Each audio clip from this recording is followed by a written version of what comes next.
Today, many people use the stock market, invest in many companies, and get benefits for making a good investment, but also lose profits from making a poor investment. However, how was the first stock market created? Before the first stock market was created, many countries had their own way of trading. Around 1531, the city of Antwerp in Belgium became the center of international trade. At the center of international trade, there were different houses from different countries, where one country traded commodities with another country.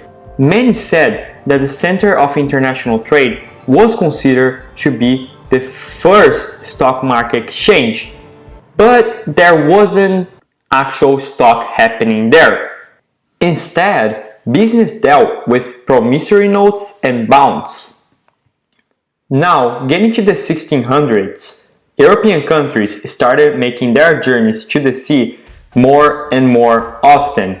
It was also when investors invested in a particular ship, and with the ship returned to their countries, they would receive a profit.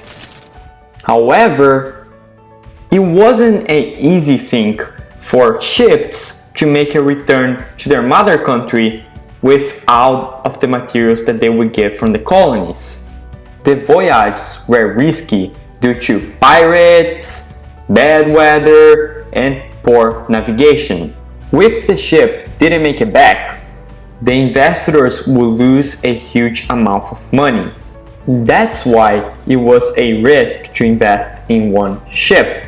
To solve this problem, many investors would invest in more than one ship, so they would have less chance of losing profits and more chance of gaining profits. In 1602, the first public traded company known as the Dutch East India Company was formed. The Dutch East India Company took this concept of investment in ships to another level. Instead of investing in whether a ship would return or not, the investments were now spread across dozens of ships. But what does that mean?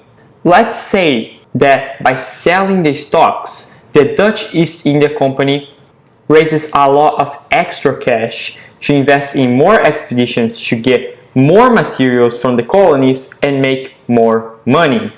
By making those investments, the value of the company increases and the investors now have a choice of whether they should not invest and collect dividends or sell with other investors to get profit. We will later see more traded companies being created, such as the British East India Company and the South Seas Company.